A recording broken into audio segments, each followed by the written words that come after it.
আল্লাহ রাব্বুল আলামিন বুঝায়া দিয়েছেন, নবী আসার আগে বাবা নিয়ে যান। নবীজি পৃথিবীতে আসার আগে আব্দুল্লাহ বিদায় হয়ে যায়, গর্ভে রেখে বাবা বিদায়। মার কোলে আসলেন। 5টি বছর হালিমাতুস সাদিয়া রাদিয়াল্লাহু আনহার কাছে তিনি লালিত পালিত হলেন। যখন 5 বছর পরে মা আমেনার কোলে ফিরে আসলেন, 1টা বছর গেল না, মা বিদায় হয়ে যায়। আবার দাদার কাছে আশ্রয় নিলেন, দাদাও বিদায় হয়ে গেলেন। 2টা বছর পুরা হলো না, দাদাও বিদায় হয়ে গেলেন। যার পরে আল্লাহর নবী বিশ্ব নবী রাহমাতুল লিল আলামিন নিজে কাঁদেন। এখনো কাবা ঘরের পূর্ব উত্তর কোণারে একটি লাইব্রেরি আছে, ওর উপরে লেখা আছে মাওলাদুন নবী সাল্লাল্লাহু আলাইহি ওয়াসাল্লাম, যার অর্থ হলো নবীজির জন্মস্থান। এটা এখন লাইব্রেরি বানিয়ে রেখেছে। বর্তমান খানায় কাবার সামনে যে বিশাল বিল্ডিং, রাজার বাড়ি, বাদশার বাড়ি বানিয়েছেন, এর নিচে একটা পাহাড় ছিল, এর নাম হলো আবু কুবাইস পাহাড়। পাহাড় কাইটা এরারে বানাইছেন অহন বড় বিশাল বিল্ডিং। নবীজি ওই লাইব্রেরি যে ঘরটা, এটাই হলো নবীজির জন্মের ঘর। এখান থেকে আল্লাহর নবী আবু কুবাইস পাহাড়ের ভিতর দিয়ে হাঁটেন আর কান্দেন। তখন নবীজির বয়স 8 অতিক্রম করেছে। নবীজি নিজে কাঁদলেন আর বলেন, আল্লাহ এমন অসহায় আমাকে বানাইয়া, আমার আব্বা দেখলাম না কেমন ছিল, মা 1টি বছর ডাকতে পারি নাই, মা নিয়ে গেলেন। আল্লাহ দাদার কাছে আশ্রয় নিয়েছিলাম, দাদাও বিদায় হয়ে গেলেন। আমার একজন ভাই নাই, বোন নাই, গোষ্ঠী আমার পক্ষে নয়, দেশবাসী আমার পক্ষে নয়। যদি আব্বা থাকতেন, কমের পক্ষে তো বাবা তার ছেলের পক্ষে থাকে, মা যদি থাকে মা ছেলের পক্ষে থাকে, যদি মা বাবা কেউ না থাকে দাদা এই নাতির পক্ষে থাকে। দাদাও নাই, মাও নাই, আব্বাও নাই, ভাই বোন কেউ নাই, অথচ তামাম পৃথিবীর দায়িত্ব আমি মুহাম্মাদের মাথায় ছেড়ে দিয়েছ। কারণ নাকি আল্লাহ রাব্বুল আলামিন বুঝাইতে চান, ওগো নবীজি, দুনিয়ার মানুষের অভিভাবক হলো প্রথম বাবা, এরপরে বাবা না থাকলে মা দায়িত্ব গ্রহণ করে, মা না থাকলে দাদা দায়িত্ব গ্রহণ করে। নবী গো, আপনি কিন্তু এরকম নয়।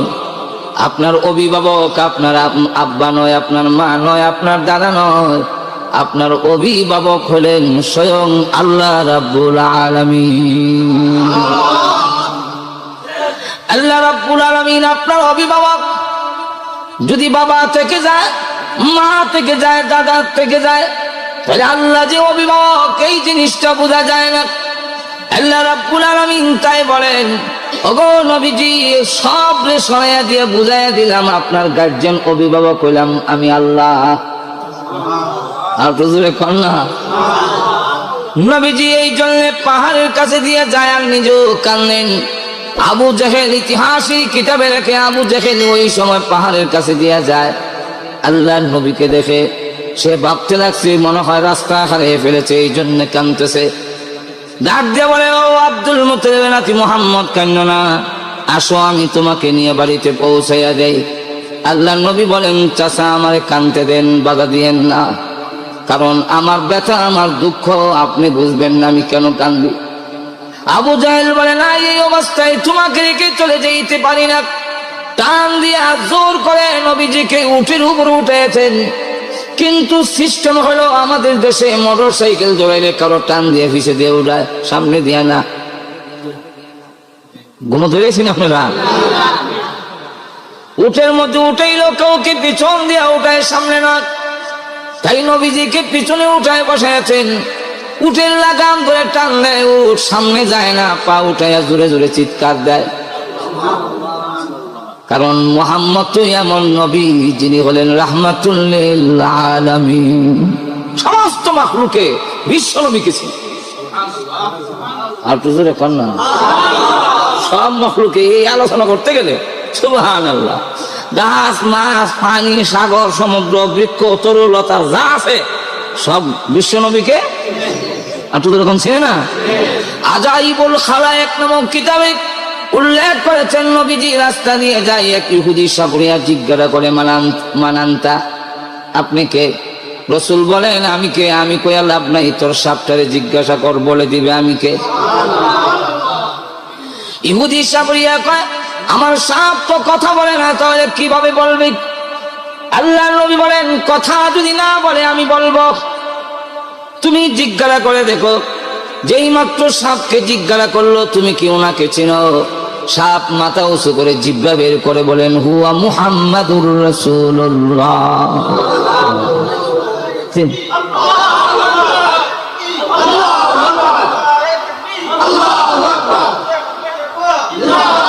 লক্ষ্য করে দেখেন আল্লাহ নবী বিশ্বনবী রাহমাতুল লিল আলামিনের কথা বলেন হুয়া মুহাম্মাদুর রাসূলুল্লাহ। ইহুদি সাবরিয়া জিজ্ঞাসা করেন আপনি আল্লাহর রাসূল? বলে হ্যাঁ। তাহলে আল্লাহকে আমারে পরিচয় দেন, আল্লাহ চিনে নেন। আল্লাহ নবী বলেন তুই আল্লাহ চিনস না, সাপটাকে জিজ্ঞাসা কর, সাপ বলে দিবে।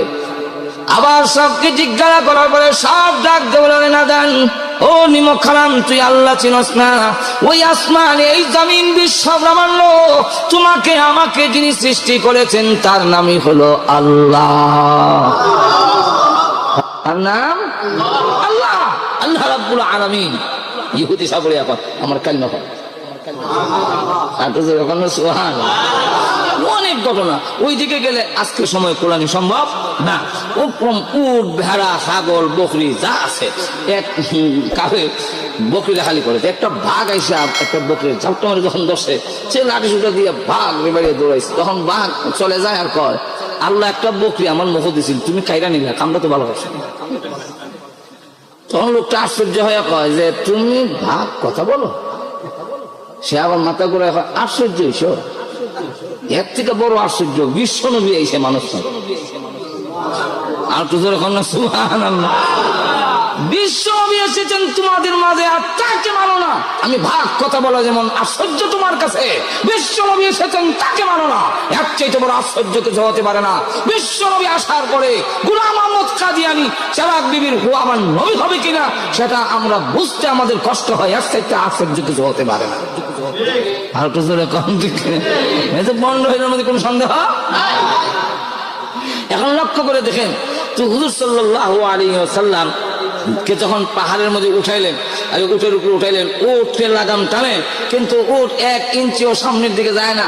উট যখন সামনের দিকে যায় না, উড়াই লোক এটার কি হইলো, উট যে সামনে যেতেছে না, এটার কারণটা কি? এত বার হয়ে গেল, এত ওজন হয়ে গেল, কারণটা কি? নিশ্চয়ই কোনো কারণ।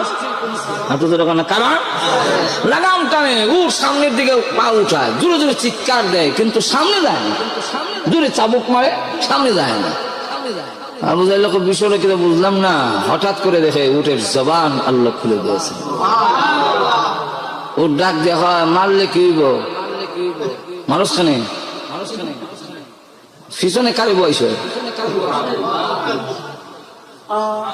তোর মতো আবু জাহেল সামনে বৈশা আর মুহাম্মদ সাল্লাল্লাহু আলাইহি ওয়াসাল্লামকে পিছনে বসায় তুই আমার কথা আমি যাইতাম, এই বেয়াদবি আমি সহ্য করতাম না।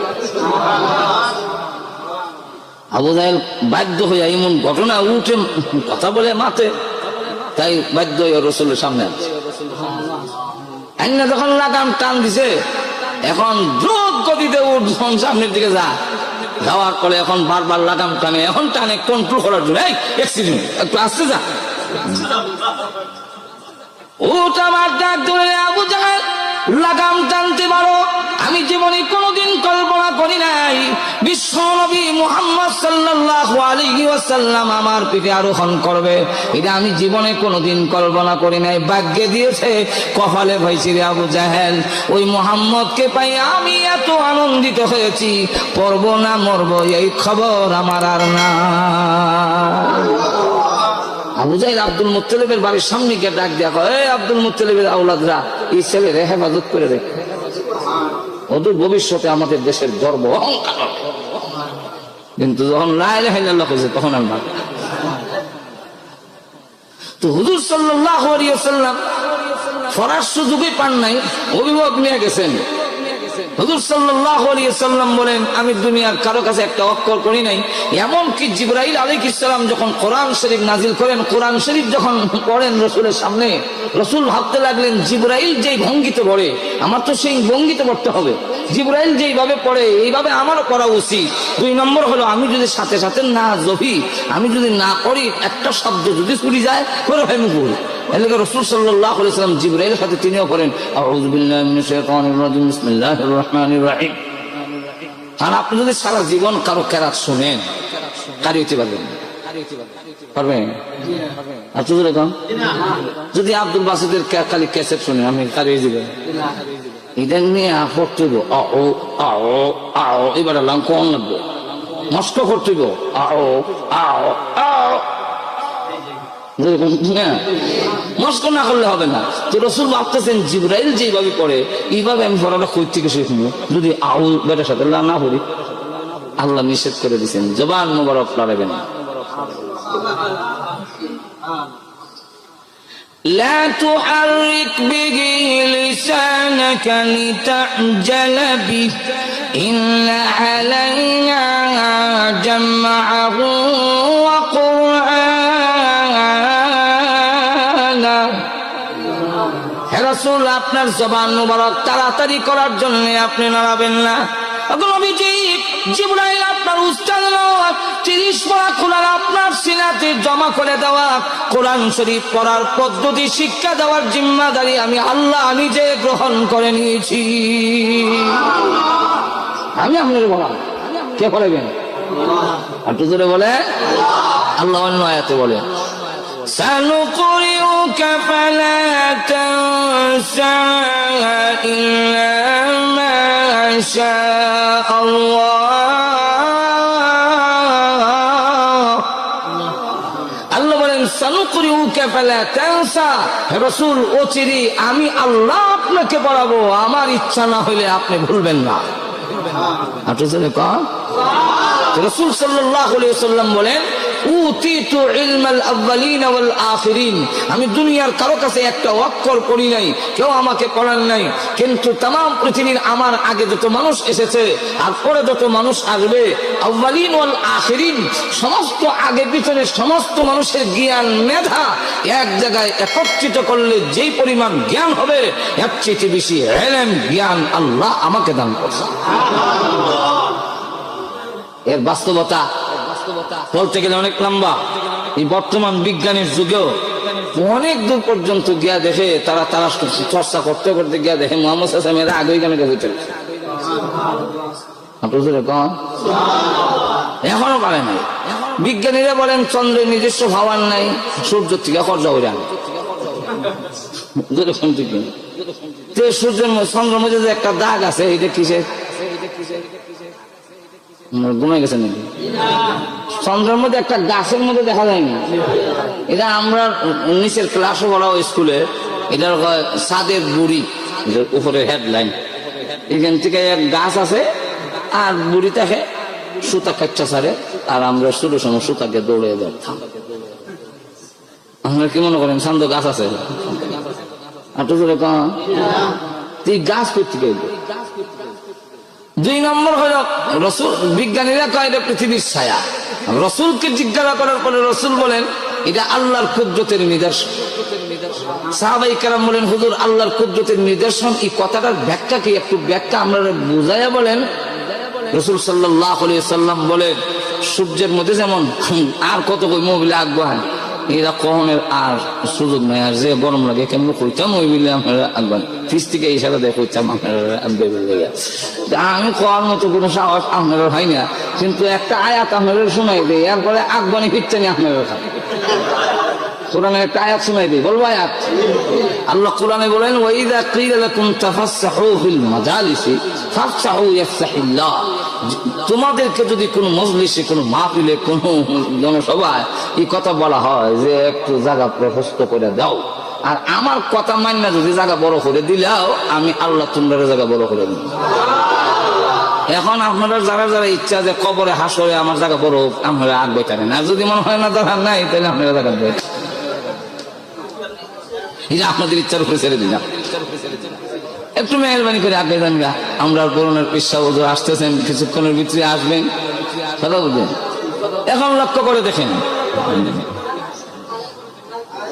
যেই জিনিসটা বুঝাবার জন্য আপনাদেরকে চাচ্ছি, এখন লক্ষ্য করে দেখেন, আমাদের নবী বলেন যে আল্লাহর কুদরতের নিদর্শন। আল্লাহর কুদরতের নিদর্শন মানে এর ব্যাখ্যা হইল, সূর্যের মধ্যে যেইভাবে পাওয়ার আছে, চন্দ্রের মধ্যে ঠিক তেমনি ভাবে পাওয়ার ছিল, কিন্তু দুইটা লাইট যদি দিনে রাইতে সমান তালে জ্বলে, বান্দার ঘুমাইতে অসুবিধা হইত।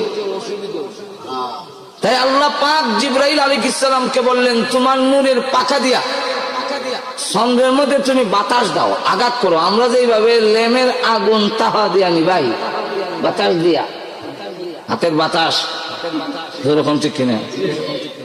আর নাইলে হুর বাতাস দেয়। জিবরাইল আলাইহিস সালামকে বলেন, তোমার নূরের পাখা দিয়ে বাতাস দাও। জিবরাইল আলাইহিস সালাম 3 বার আঘাত করলেন, তার হাতকে আমরা রাতের লাগা 3 বার আঘাত করলে চন্দ্রের ভিতর থেকে তার যে গরমের হাওয়াটা আছে এটা বাড়ি গেছে, বাতাসের ঠেলা বের হয়ে যাওয়ার পরে আল্লাহ বললেন, এই আলোটাকে, এই হাওয়াটাকে সূর্যের সাথে নিয়ে মিলাই, আর চন্দ্রের মধ্যে একটা গাছের মতো একটা রেখা রেখে দাও। পৃথিবীর মানুষেরা যখন চন্দ্রের দিকে তাকাবে, তারা এটা দেখা যেন আমি আল্লাহ যে আমার বান্দার ঘুমাবার জন্য চন্দ্রের ডিম লাইট বানাই দিছি, নাইলে এটা তাহলে জ্বললে ঘুমাইতে অসুবিধা হইলে, আমি যেটা ডিম লাইট বানাইছি, এই দৃশ্য দেখা যেন তারা আমি আল্লাহর শুকর গুজার হইতেও পারে। তাহলে বিজ্ঞানীরা কয় চন্দ্রের পৃথিবীর ছায়া, আর রসুল বলেন কোথায়? তাদের জ্ঞান যেখানে শেষ, আর রসুল বলেন সূর্যের হওয়ার করতে গেল, এটার কোনো আর সমাধান হইল না। কিন্তু রসুল সাল্লাল্লাহু আলাইহি সাল্লামকে বলেন, আল্লাহ রসুল বলেন, ফা ইন্না শিদ্দাতাল হাররি মিন ফাইহি জাহান্নাম। আল্লাহ রসুল সাল্লাল্লাহু আলাইহি ওয়াসাল্লাম বলেন, সূর্যের মধ্যে যে পাওয়ারটা, এই পাওয়ারটা এসেছে জাহান্নাম থেকে। তাহলে এখন লক্ষ্য করে দেখেন, পৃথিবীর বিজ্ঞানীরা সূর্যের হওয়ার কর্তৃকে আনছে, এতটুকু পর্যন্ত তাদের জ্ঞান যায় না। আর রাসূল সাল্লাল্লাহু আলাইহি সাল্লাম বলে দিয়েছেন যে এই সূর্যের হওয়াটা জাহান্নাম থেকে এনে সংগ্রহ করে তার মধ্যে জমা রাখা হবে। তো রাসূল সাল্লাল্লাহু আলাইহি সাল্লাম, দুনিয়ার বিশ্বের মুহাম্মদ রাসূলুল্লাহ সাল্লাল্লাহু আলাইহি সাল্লাম দুনিয়ার স্কুল কলেজে পড়েন নাই, কারো কাছে একটা অক্ষর শিখেন নাই, কিন্তু দুনিয়ার মানুষের জ্ঞান যেখানে শেষ, নবীর জ্ঞান সেখান থেকে শুরু। তাহলে নবী হইতে গেলে নিজে নিজে ইবাদতের মাধ্যমে নবী হওয়া যায় না, কেউ তার সার্টিফিকেটের জন্য নবী হতে পারে না। নবী হইতে গেলে মহান আল্লাহর পক্ষ থেকে যে শর্তগুলো দেওয়া হয়েছে, এর মধ্যে 2 নম্বর শর্ত হলো যে তিনি কারো কাছে লেখাপড়া করিতে পারিবেন না। এই দৃষ্টিকোণ থেকে লক্ষ্য করে দেখেন, কোন নবী কারো কাছে করেন নাই। তাহলে যারা ওইটা নবী হইছে, নবুয়তের দাবি করে, তা সে নবী হতে পারে না। গোলাম মোহাম্মদ কাদিয়ানী 3 বার মেট্রিক পরীক্ষা দিয়ে ফেল করছে।